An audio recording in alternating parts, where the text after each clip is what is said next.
الرحيم اللهم انفعنا بما علمتنا وعلمنا ما ينفعنا اللهم الهمنا مراشد أمورنا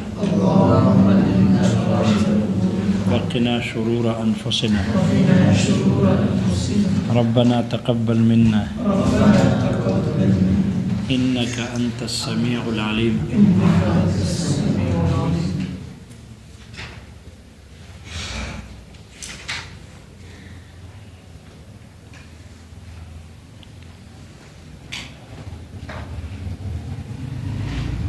نبی علیہ الصلوۃ والسلام کی سنت قولیہ اور فعلیہ اس باب کا خاتمہ کر رہے ہیں صحابہ کی تقلید پر کہ آیا صحابہ کے اقوال اور افعال کی تقلید اور اس کی متابعت واجب ہے یا نہیں۔ اس کے بارے میں مصنف نے 3 قول ذکر کیے۔ پہلا قول ابو سعید البردعی رحمہ اللہ کا قول نقل کیا، اور یہ مصنف نے فرمایا کہ صحابہ کی تقلید واجب ہے، اس کی وجہ سے قیاس اگر اس کے مقابلے میں آ جائے تو اس کے مقابلے میں آنے والے قیاس کو ترک کر دیا جائے گا۔ وہ قیاس جو قیاس تابعین اور تبع تابعین اور ما بعد کے لوگوں کا ہے، صحابہ کا قیاس مراد نہیں۔ تو یہ قول کہ صحابہ کی تقلید واجب ہے، ان کے قول فعل اور تقریر کی قول فعل اور تقریر کی متابعت واجب ہے، اس کی تقلید ضروری ہے مطلقاً، چاہے صحابی کی وہ قول یا وہ فعل مدرک بالقیاس ہو یا نہ ہو، چاہے وہ قول مدرک بالقیاس ہو یا نہ ہو، صحابی کی تقلید واجب ہے۔ تقلید لغت میں کہتے ہیں کلادے کو گردن میں ڈال دینا، کلادے کو گردن میں ڈال دینا۔ التقلید عبارۃ عن جعل القلادۃ فی عنق الابل، اونٹ کے گردن میں کلادہ پہنانا، اونٹ کے گردن میں کلادہ ڈالنا، اس کو کہتے ہیں تقلید۔ ایک تعریف یہ کی جاتی ہے جس کی بنیاد پر پھر لوگ اعتراض کرتے ہیں کہ جتنے بھی مقلد ہیں سب کے گلوں میں پندہ ڈالا ہوا ہے، رسی ہے، کل حیوان ہے، کس کی طرح؟ حیوان کی طرح۔ جیسے جانوروں کے گلے میں رسی ڈالتے ہیں، یہ مقلدین بھی اپنے گردنوں میں رسی ڈال کر جانوروں کی طرح گھومتے پھرتے ہیں۔ آزاد رہو بغیر تقلید کے۔ تو ان کو اتنا پتہ نہیں ہے کہ صرف رسی نہیں ڈالتے، ہار بھی ڈالتے ہیں، صرف گردنوں میں رسی نہیں ڈالتے، ہار بھی ڈالتے ہیں۔ اس لیے ہمارے جو تقلید ہے وہ ہار ہے، رسی نہیں ہے۔ دوسری تعریف یہ ہے، تقلید کہتے ہیں، شارح نے جو تعریف یہاں ذکر کی ہے، اتباع الغیر علی ظن انہ محق بلا نظر فی الدلیل، دوسرے کی پیروی کرنا، اتباع کرنا اس گمان پر کہ وہ حق پر ہے، جو وہ کہہ رہا ہے یا جو اس نے کام کیا ہے یہ حق ہے، دلیل میں غور و فکر کیے بغیر، دلیل میں غور و فکر کیے بغیر کسی دوسرے کی اتباع کر لینا اس گمان پر کہ یہ کہنے والا حق کہہ رہا ہے یا اس کا یہ کرنا یہ حق ہے، کسی کے قول یا فعل میں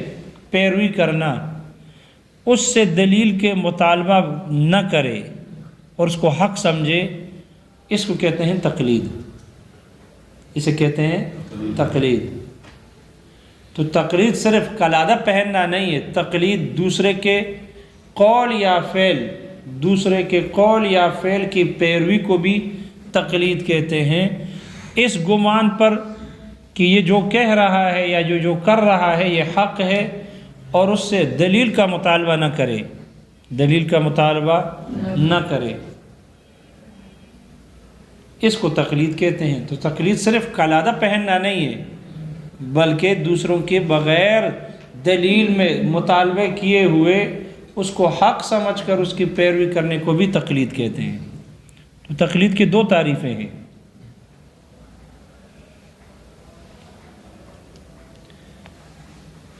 تو آیا صحابی کی تقلید واجب ہوگی یا نہیں ہوگی؟ 3 قول ذکر کیے ہیں مصنف نے۔ پہلا قول ابو سعید البردائی کا ہے، اور ابو بکر الرازی کا ہے، اور ہمارے فقہا کی ایک جماعت، فقہاء احناف کی بھی ایک جماعت کا یہی قول ہے کہ صحابی کی تقلید مطلقاً واجب ہے، چاہے صحابی کا وہ قول مدرک بالقیاس ہو یا نہ ہو، صحابی کی تقلید واجب ہے، اور اس تقلید صحابی کے اس قول یا فعل کی وجہ سے قیاس کو ترک کیا جائے گا۔ وہ قیاس جو تابعین اور تبع تابعین کا قیاس ہے اس کو چھوڑ دیا جائے گا، اس لیے کہ صحابی کی جو قول ہے، چاہے مدرک غیر مدرک بالقیاس میں، تو یہ یقین کے درجے میں ہوتی ہے کہ وہ ضرور آپ علیہ الصلوۃ والسلام سے سنا ہوگا، کیونکہ یہ قیاس کے موافق یہ قول ہے نہیں، قیاس کے مطابق نہیں، اس لیے اس میں احتمال ہوتا ہے آپ علیہ الصلوۃ والسلام سے سننے کی۔ لہذا آپ علیہ الصلوۃ والسلام سے سننے کی اور آپ علیہ الصلوۃ والسلام سے واقفیت حاصل ہونے کی احتمال کی وجہ سے صحابی کے قول اور فعل کی وجہ سے قیاس کو چھوڑ دیا جائے گا۔ اگرچہ صحابی نسبت نہ کرے نبی علیہ السلام کی طرف، اور یہ نہ کہے کہ آپ علیہ الصلوۃ والسلام نے فرمایا ہے، پھر بھی چونکہ صحابہ کے اقوال میں یہ احتمال ہے کہ وہ آپ علیہ الصلوۃ والسلام سے سنا ہو انہوں نے، یا آپ سے واقفیت حاصل کی ہوگی انہوں نے، اس لیے وہ یہ ایسی بات کر رہے ہیں یا یہ کام کر رہے ہیں، اس لیے اس احتمال کی بنیاد پر صحابی کی قول اور فعل کی وجہ سے اس کی تقلید واجب، اور اس کے مقابلے میں آنے والے قیاس کو چھوڑ دیا جائے گا۔ اگر وہ مدرک بالقیاس نہ بھی ہو، مدرک بالقیاس ہو، غیر مدرک بالقیاس نہ بھی ہو، تب بھی اگر ہم یہ کہیں کہ یہ آپ سے نہیں سنا، انہوں نے آپ علیہ الصلوۃ والسلام سے سنا نہیں ہے، یہ صحابی کی اپنی رائے اور اجتہاد ہے، پھر بھی صحابہ کی رائے، صحابہ کا اجتہاد غیر صحابہ سے اولا ہے، اقویٰ ہے، اس لیے کہ صحابہ نے قرآن مجید کے نزول کے مشاہدہ کیا، قرآن مجید کے نزول کے واقعات، آپ علیہ الصلوۃ والسلام کی صحبت اختیار کی، تو آپ علیہ الصلوۃ والسلام کی صحبت کی برکت سے قرآن مجید کے نزول کے احوال کا مشاہدہ اور اس کے اسباب کی پہچان کی وجہ سے صحابہ کی رائے غیر صحابہ کے رائے سے مقدم ہوگی، اس میں درستگی کا احتمال زیادہ ہے بنسبت غیر صحابی کے۔ اس لیے مجتہد تابعی تبع تابعی بھی اجتہاد کرتا ہے اور صحابی بھی کرتا ہے، اجتہاد میں تو دونوں برابر ہیں، لیکن صحابہ کو ایک قسم کی فضیلت اور فوقیت حاصل ہے آپ علیہ الصلوۃ والسلام کی صحبت اور قرآن مجید کے نزول کے احوال کا مشاہدہ کرنا،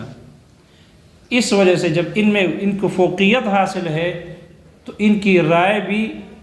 دوسرے حضرات مجتہدین کے رائے سے زیادہ قوی ہوگی، ان کا اجتہاد دوسرے مجتہدین کے اجتہاد سے قوی ہوگا، اس لیے صحابی کے قول اور فعل کی وجہ سے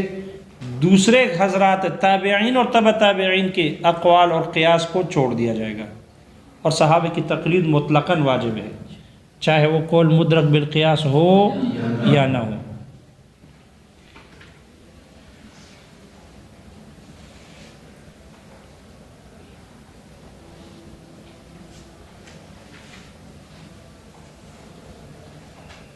لہذا ان کی قول کو ترجیح ہوگی، ان کی قول کو کیا ہوگی؟ ترجیح ہوگی۔ البتہ یہ وہم ہے کہ جب صحابہ کے اقوال میں یہ وہم ہے کہ جب صحابی کی قول میں یہ حدیث رسول نہیں، ان کی اپنی رائے ہے تو اور اپنا اجتہاد ہے، تو صحابہ کے اجتہاد میں خطا بھی تو ہوتی ہے، کیونکہ المجتہد یخطئ ویصیب، لہذا جب ان میں خطا کا احتمال ہے جیسے کہ دوسرے مجتہدین میں ہے، تو پھر اس کے ذریعے سے قیاس کیسے چھوڑا جا سکتا ہے؟ یہ بھی دوسرے مجتہدین کی طرح ہو گیا۔ دوسرا مجتہد سے خطا بھی ہوتی ہے، صحابہ سے بھی خطا ہوتی ہے، صحابہ معصوم تو نہیں ہے انبیاء کی طرح کہ اگر خطا ہو تو اول تو خطا ہی نہ ہو، خطا ہو تو پھر خطا پر برقرار نہیں رکھے جاتے انبیاء کو، جبکہ صحابہ کے بارے میں سے وعدہ تو نہیں ہے۔ اس لیے پھر صحابہ سے بھی خطا ہو سکتی ہے، جب خطا ہو سکتی ہے اور ہوئی ہے تو پھر صحابہ بھی تو دوسرے مجتہدین ہی کی طرح ہو گئے، تو پھر ان کا یہ تو دوسرے مجتہدین کے مساوی ہو گئے، اس کی وجہ سے قیاس کو کیسے چھوڑا جا سکتا ہے؟ مسئلہ سمجھ میں آ گیا؟ اشکال؟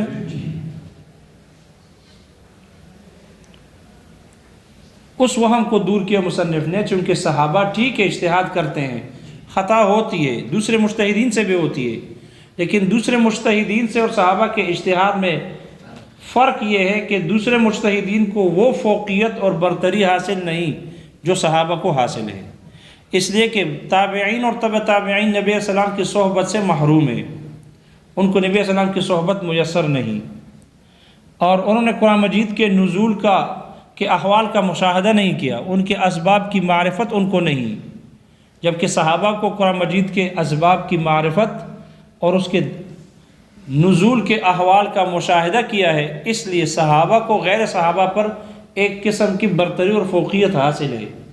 جب ان کو فوقیت دوسروں پر حاصل ہے تو دوسرے مجتہدین میں اور ان میں فرق ہے، اس لیے ان کے رائے اور قیاس یہ قوی ہوگی دوسروں کے مقابلے میں۔ جب دوسروں کے مقابلے میں ان کو برتری اور فوقیت حاصل ہے تو پھر ان کے مقابلے میں آنے والے قیاس، وہ قیاس جو تابعین اور تبع تابعین اور ما بعد کے لوگوں کا ہے،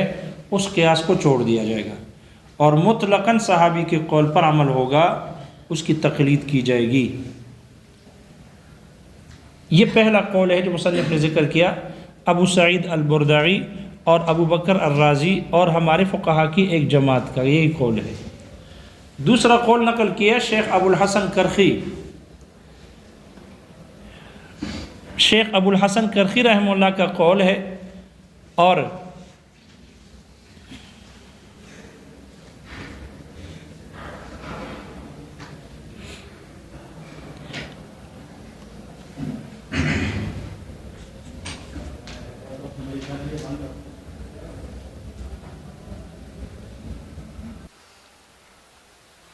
شیخ ابو الحسن کرخی رحمہ اللہ کا قول ہے، اور امام شافعی رحمہ اللہ کا بھی قول قدیم یہی ہے کہ صحابی کی قول چونکہ دو طرح کی ہوتی ہے، ایک ہے مدرک بالقیاس، دوسرا غیر مدرک بالقیاس۔ صحابی کا وہ قول جو غیر مدرک بالقیاس ہو، جو قیاس کے مطابق نہ ہو، تو وہ تو سماع پر محمول ہوتی ہے،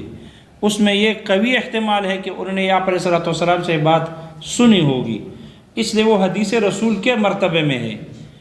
اور جب حدیث رسول کے مرتبے میں ہے تو پھر اس کے مقابلے میں آنے والے قیاس کو ترک کر دیا جائے گا، اس لیے اس کی تقلید، اس قول میں تقلید واجب ہے، اور اس قول کو اس پر عمل کیا جائے گا اور قیاس کو چھوڑا جائے گا۔ لیکن اگر صحابی کا وہ قول مدرک بالقیاس نہیں، مدرک بالقیاس ہے، قیاس کے مطابق ہے، اور پھر قیاس کے مخالف، اس کی مخالفت میں قیاس آ جائے، تو پھر اس صورت میں صحابی کے قول کو اور قیاس کے مقابلے میں آنے والے مقابلے میں قیاس کو، قیاس پر عمل کیا جائے گا، اور صحابی کے قول کی تقلید واجب نہیں ہوگی، پھر قیاس پر عمل ہوگا اور صحابی کے قول کی تقلید واجب نہیں ہوگی، اس لیے کہ صحابہ معصوم نہیں ہیں۔ جب صحابہ معصوم نہیں ہے تو وہ بھی اجتہاد کرتے ہیں اور دوسرے مجتہدین بھی اجتہاد کرتے ہیں، لہذا اجتہاد میں ان سے خطا بھی ہو سکتی ہے۔ جب خطا ہو سکتی ہے جیسے مجتہدین سے ہوتی ہے، اس لیے صحابی کے مدرک بالقیاس قول میں تقلید واجب نہیں، لیکن غیر مدرک بالقیاس قول میں تقلید واجب ہے۔ یہی شیخ ابو الحسن کرخی رحمہ اللہ کا مذہب ہے، اور یہی امام شافعی رحمہ اللہ کا قول قدیم ہے، اور احناف بھی اسی پر عمل کرتے ہیں، احناف بھی اسی پر عمل کرتے ہیں۔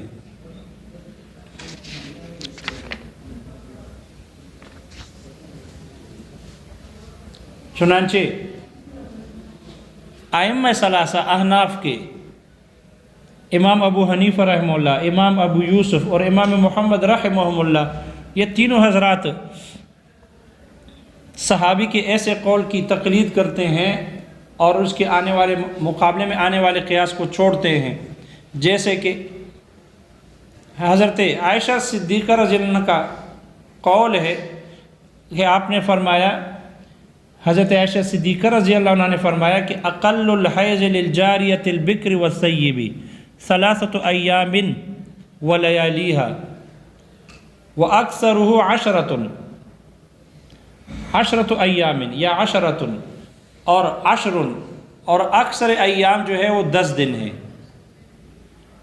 تو ہمارے تینوں ائمہ حضرات اس پر متفق ہے کہ حضرت عائشہ رضی اللہ عنہ کا یہ فرمان چونکہ مدرک بالقیاس نہیں، غیر مدرک بالقیاس ہے، اس لیے کہ کم سے کم ہے مدت حیض یہ عقل میں آنے والی نہیں ہے، تو ضرور حضرت عائشہ رضی اللہ عنہا نے آپ علیہ الصلوۃ والسلام سے اس بارے میں سنا ہوگا، اس سے واقفیت ان کو حاصل ہوئی ہوگی، اس وجہ سے ہمارے حضرات نے قیاس کو ترک کر دیا اقل مدت میں، اور اس عائشہ رضی اللہ عنہ کے اس قول کی تقلید کی اور اس قول پر عمل کیا، اور تینوں حضرات کا ایک ہی قول ہے کہ کم سے کم مدت حیض 3 دن اور 3 راتیں ہیں۔ اسی طرح حضرت عائشہ رضی اللہ عنہ زید ابن ارقم رضی اللہ عنہ کی ایک باندی تھی، اس کی ام ولد تھی، انہوں نے حضرت زید ابن ارقم کو ایک باندی بیچی، یا حضرت زید ابن ارقم رضی اللہ عنہ نے ان کو باندی بیچی تھی، شراء ما باع باقل مما باع کے ذریعے سے قبل نقد الثمن الاول۔ پھر یہ خبر حضرت عائشہ رضی اللہ عنہ کو پہنچی، تو چونکہ اس میں شبہ ہے، سود کا، ربا کا شبہ ہے، اس لیے حضرت عائشہ رضی اللہ عنہ نے فرمایا کہ ابلغی زید ابن ارقم ان اللہ تعالی ابطل حجہ وجہادہ مع رسول اللہ صلی اللہ علیہ وسلم ان لم یتب۔ زید ابن ارقم کو یہ خبر پہنچا دو، اس کی باندی ام ولد کو کہا، فرمایا کہ اب زید ابن ارقم کو یہ خبر پہنچا دے کہ اللہ تعالیٰ نے اس کے حج کو بھی باطل کر دیا، اللہ تعالیٰ ان کے حج کو بھی باطل کر دے گا، اور آپ علیہ الصلوۃ والسلام کی معیت میں جو انہوں نے جہاد کیے ہیں اللہ ان کے جہاد کو بھی باطل کر دے گا، ان لم یتب، اگر وہ توبہ نہیں کرے گا اس بے سے، اس لیے کہ اس میں ربا ہے، ربا کا شبہ ہے، تو جیسے ربا حرام شبہ ربا بھی حرام ہے، اس لیے زید بن ارقم رضی اللہ عنہ کو جب اطلاع پہنچی تو وہ آئے، معذرت کی اور توبہ کیا۔ احناف اس مسئلے میں شراء ما باع باقل مما باع قبل النقد الثمن، اس میں احناف حضرت عائشہ رضی اللہ عنہ کی تقلید کرتے ہیں، کیونکہ یہ غیر مدرک بالقیاس ہے تو تقلید کرتے ہیں۔ لیکن اگر وہ مدرک بالقیاس ہو تو پھر ہمارے فقہا کا عمل بھی مختلف ہے، جیسے کہ بیع السلم میں مقدار رأس المال کی مقدار کے بارے میں تعیین کرنا، خبر دینا کہ اتنا ہے، یہ امام ابو حنیفہ رحمہ اللہ کے نزدیک شرط ہے، اور امام ابو حنیفہ رحمہ اللہ نے عبداللہ ابن عمر رضی اللہ عنہ کے قول کی تقلید کی، اس لیے کہ عبداللہ ابن عمر رضی اللہ عنہ ان کے نزدیک بیع السلم میں رأس المال کی مقدار کے بارے میں خبر دینا، تعیین کرنا، یہ ان کے ہاں شرط تھی، تو امام ابو حنیفہ رحمہ اللہ بھی شرط کے قائل ہے، جبکہ صاحبین حضرات فرماتے ہیں کہ نہیں، اشارہ کافی ہے، الاشارۃ ابلغ من الصریح من التسمیۃ فی التعریف، معرفت میں، تعریف میں اشارہ یہ تسمیہ سے، تعیین سے ابلغ ہے، اقویٰ ہے، تو صاحبین حضرات کے نزدیک تعیین ضروری نہیں ہے، بتانا ضروری نہیں ہے کہ اتنا مال ہے، اشارہ کافی ہے۔ وہ رائے پر عمل، انہوں نے صاحبین حضرات نے رائے پر قیاس پر عمل کیا،